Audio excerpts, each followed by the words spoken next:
नमस्कार, मैं हेल्थ गुरु प्रमोद राजावती लेके आया हूं आपके लिए कंप्यूटर का एक विशेष टॉपिक। वर्तमान समय में सीपीसीटी में एक महत्वपूर्ण टॉपिक आने लगा है। अभी 14 जुलाई को ये पेपर हुआ जिसमें नंबर सिस्टम के एक पेपर में ही 8 प्रश्न पूछे गए। नंबर सिस्टम की जब हम बात करते हैं तो नंबर सिस्टम जो है वो 4 प्रकार का होता है, जिसमें binary number system, octal number system, decimal number system और हेक्साडेसिमल नंबर सिस्टम आता है। बाइनरी नंबर सिस्टम की अगर हम बात करें तो बाइनरी नंबर सिस्टम में केवल 2 डिजिट होती हैं, 0 और 1। बाइनरी नंबर सिस्टम में केवल 2 डिजिट होती हैं, 0 और 1। और बाइनरी नंबर सिस्टम का जो बेस होता है वो बेस होता है 2। अगर कोई उदाहरण के लिए हमसे बात करें, हमने कहा 1 0 1 0 1 1 और यहां लिखो 2, तो ये उदाहरण है बाइनरी नंबर सिस्टम का। यानी बाइनरी नंबर सिस्टम की अगर हम पहचान करें तो बाइनरी नंबर सिस्टम में केवल 2 डिजिट होती हैं, 0 और 1, और बाइनरी नंबर सिस्टम का बेस होता है 2। इसके अलावा जो दूसरा नंबर सिस्टम आता है वो नंबर सिस्टम होता है ऑक्टल। ऑक्टल नंबर सिस्टम की अगर हम बात करें तो ऑक्टल नंबर सिस्टम में कुल 8 डिजिट होती हैं, जिसमें 0 1 2 3 4 5 6 7, यानी 0 से लेके 7 तक, और इसका जो बेस होता है वो बेस होता है 8। अगर ऑक्टल नंबर सिस्टम की उदाहरण की बात करें तो ये उदाहरण है इसका। यानी यहां पर जो डिजिट लिखी होंगी वो 0 से लेके 7 तक कोई भी डिजिट हो सकती है और बेस होगा इसका 8। इसके अलावा अगर हम बात करें तीसरा जो नंबर सिस्टम है वो डेसिमल नंबर सिस्टम है। ये प्रश्न भी अभी 14 जुलाई के पेपर में पूछा गया है। डेसिमल नंबर सिस्टम वर्तमान समय में जो यूज होता है वो डेसिमल नंबर सिस्टम है, और कंप्यूटर जिस नंबर सिस्टम को समझता है वो बाइनरी नंबर सिस्टम है। डेसिमल नंबर सिस्टम की बात करें तो इसमें कुल 10 डिजिट होती हैं। 10 डिजिट 0 1 2 3 4 5 6 7 8 9, 0 से लेकर 9 तक टोटल डिजिट होती हैं और इनकी कुल संख्या होती है 10। अगर हम डेसिमल नंबर सिस्टम के उदाहरण की बात करें तो हम इसका जो उदाहरण है वो 492 और यहां लगा दिया हमने 10। यानी इसके अंदर जो डिजिट होंगी वो 0 से लेकर 9 तक की कोई भी डिजिट हो सकती है और बेस होगा इसका 10। इसके अलावा अगर हम बात करें चौथा जो नंबर सिस्टम है वो नंबर सिस्टम है हेक्साडेसिमल नंबर सिस्टम। चौथे प्रकार का जो नंबर सिस्टम है वो नंबर सिस्टम है hexadecimal number system. Hexadecimal number system की अगर हम बात करें तो इस नंबर सिस्टम में 0 से लेके 9 तक के नंबर, फिर A B C D E F, ये अच्छा, यानी 0 से 9 तक के नंबर, फिर A B C D E F, यानी इसमें टोटल डिजिट जो है वो 16 होती है और इसका जो बेस है वो बेस होता है 16। अगर इसके उदाहरण की बात करें तो हमने अगर लिखा A38 और यहां लगा दिया 16, ये उदाहरण है हमारा हेक्साडेसिमल नंबर सिस्टम का। तो अभी आपको हमने केवल 4 चीजें समझाने की प्रयास किया। नंबर सिस्टम जो है वो 4 प्रकार का नंबर सिस्टम है, बाइनरी, ऑक्टल, डेसिमल और हेक्साडेसिमल। बाइनरी नंबर सिस्टम में केवल 2 डिजिट होते हैं, 0 और 1। बाइनरी नंबर सिस्टम का बेस जो होता है वो होता है 2। ऑक्टल नंबर सिस्टम में 8 डिजिट होती हैं, 0 से लेकर 7 तक, और इसका जो बेस होता है वो बेस होता है इसका 8। डेसिमल नंबर सिस्टम में 10 डिजिट होती हैं, 0 से लेकर 9 तक, और इसका बेस होता है 10। और हेक्साडेसिमल नंबर सिस्टम में कुल डिजिट होती हैं 16, 0 से लेकर 9 तक नंबर, फिर A B C D E F। अब यहां पर इस बेसिक कॉन्सेप्ट के बाद एक प्रश्न या 2 प्रश्न नंबर सिस्टम में कन्वर्जन के बनते हैं। वो हमें एक कोई नंबर सिस्टम देता है और उसे दूसरे नंबर सिस्टम में कन्वर्ट करने के लिए पूछा जाता है। उदाहरण के लिए उसने हमें ऑक्टल नंबर सिस्टम दिया और पूछा गया कि इसका डेसिमल में कन्वर्जन क्या होगा।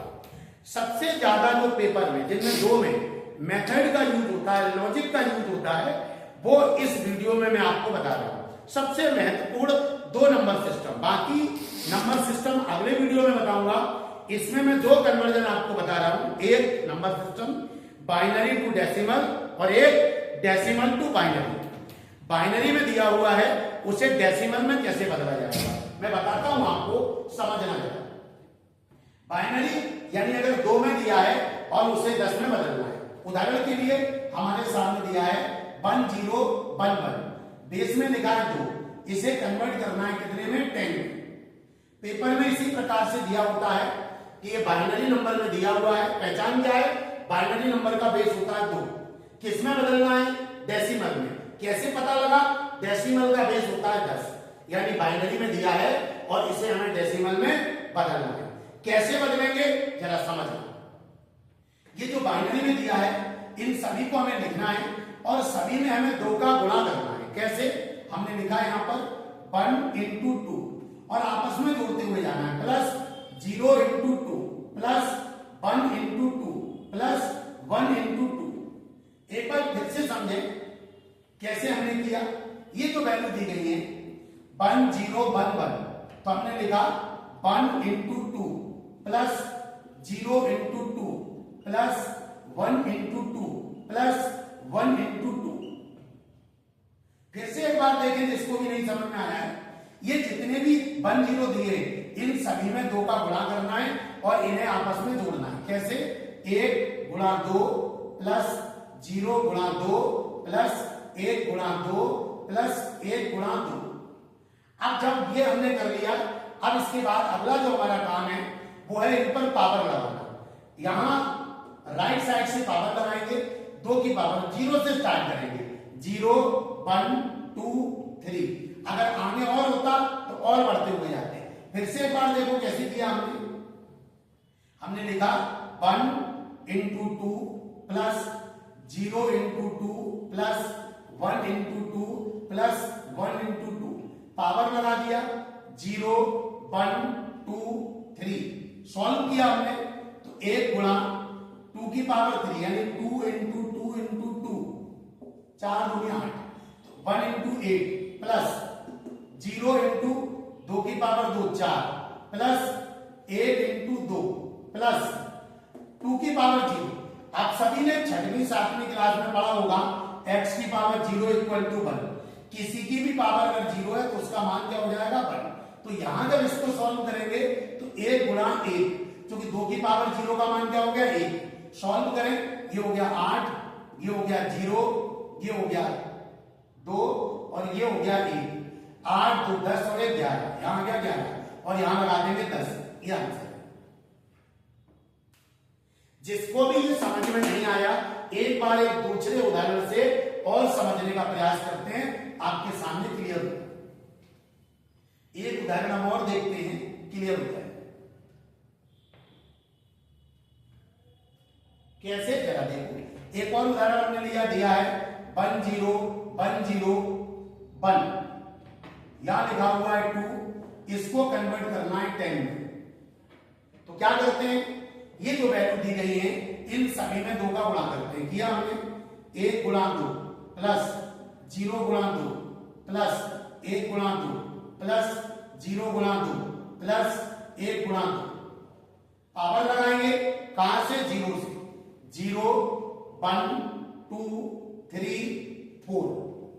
सॉल्व किया, 1 गुणा 2 की पावर 4 यानी 2 into 2 into 2 into 2, तो कितना हो गया 16 प्लस 0 गुणा 8 2 की पावर 3 प्लस 1 गुणा 2 की पावर 2 4 प्लस 0 गुणा 2 प्लस 1 गुणा 1 2 की पावर 0 का मान ये हमारा हो गया 16, ये हो गया हमारा 0, ये हो गया हमारा 4, ये हो गया हमारा 0 और ये हो गया हमारा 20। 16 4 20 और 1 21 और यहां लगा देंगे हम 10। ये आंसर।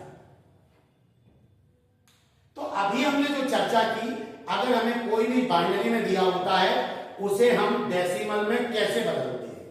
अब अगर इसी का अपोजिट हमारे सामने आ जाए, हमें डेसिमल में दिया हो और हमें बदलना किसमें हो, हमें बदलना हो बाइनरी में, तो कैसे बदलेंगे। और हम सेम उदाहरण देख के देते हैं। जैसे अभी हमने ये 21 लिया है, अब मान लो ये 21 हमें दिया हो और इसे इसमें बदलना हो तो कैसे बदलेंगे, देखते हैं उदाहरण के द्वारा।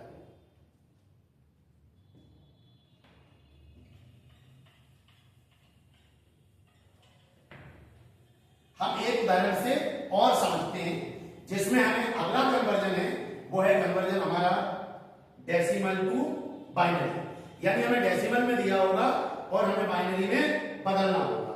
तो कैसे बदलेंगे, मान लीजिए ये 21 ही दिया है और यहां पर हमारा लिखा हुआ है 10 और इसको हमें बदलना कितने में, 2 में, यानी हमें डेसिमल में दिया गया है और उसे बाइनरी में बदलना है। तो कैसे बदलेंगे, ये जो भी दिया होता है इसमें हमें 2 का भाग देना होता है। लिखा हमने 21, यहां 2 का डिवाइड करेंगे। अब 2 का डिवाइड किया, 2 1 जा 1, 2 का 0 में नहीं, 2 का 1 में नहीं जा रहा 0, और वैसे भी आप 21 का आधा करेंगे 10, बचा कितना, जो भी बचेगा उसे बगल से लिखते हुए जाना, बचा कितना 1। अब 2 का 5 में दिया, 2 5 10, बचा कितना 0, फिर 2 से 2 दूनी 4, बचा कितना 1, 2 एकम 2, बचा कितना 0। लास्ट में नीचे से ऊपर की तरफ आंसर लिखना है, नीचे से इस 1 को भी शामिल करना है, 1 0 1 0 1 और यहां लगा देंगे 2, ये आंसर। एक और उदाहरण से समझते हैं और क्लियर होगा।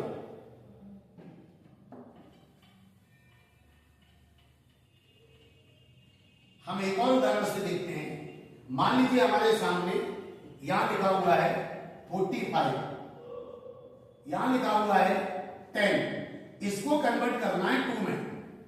कैसे करेंगे, हमने लिखा है यहां से 45, कितने का डिवाइड करेंगे, 2 का, 2 2 जा 4, 2 2 जा 4, बचा कितना 1, यहां लिख देंगे। जो भी बचेगा यहां लिखना है और आप निश्चित मान के चलना, या तो 0 बचेगा या 1 बचेगा। फिर दिया 2 1 जा 1, 2 1 जा 1, बचा कितना 0, 2 5 जा 10, बचा कितना 1, 2 2 जा 4, बचा कितना 1, 2 एकम 2, बचा कितना 0। नीचे से ऊपर की तरफ लिखना है 1 0 1 1 0 1 और यहां लगा देंगे 2, ये आंसर। तो अभी हमने 2 कन्वर्जन देखे हैं, एक हमने देखा है बाइनरी से डेसिमल और एक हमने देखा है डेसिमल से बाइनरी। इसी प्रकार के और बहुत सारे वीडियोज के लिए आप हमारे वेदांत कंप्यूटर एजुकेशन के इस YouTube चैनल को और हमारे सारे सोशल मीडिया प्लेटफॉर्म को अवश्य फॉलो करें। इसी प्रकार के बहुत सारे वीडियो, बहुत सारी कंप्यूटर नॉलेज हम लगातार लेके आते रहेंगे आपके बीच में। आपको हमारे वीडियो कैसे लग रहे हैं आप कमेंट के बारे में कमेंट कर हमें बता सकते हैं। अगर आपको और डिटेल में पढ़ना है तो उसके लिए आप वेदांत कंप्यूटर एजुकेशन SBI बैंक के पास तानसन रोड ग्वालियर पर संपर्क करें। क्योंकि मैं बार बार आपसे कहता हूं कि अगर वास्तविक कंप्यूटर पढ़ना है, प्रैक्टिकल रूप से आपको कंप्यूटर पढ़ना है तो हमारी क्लास में आपके आके पढ़ना पड़ेगा। आप एक बार हमारी क्लास में आए, आप पर्सनली हमें मिल भी सकते हैं।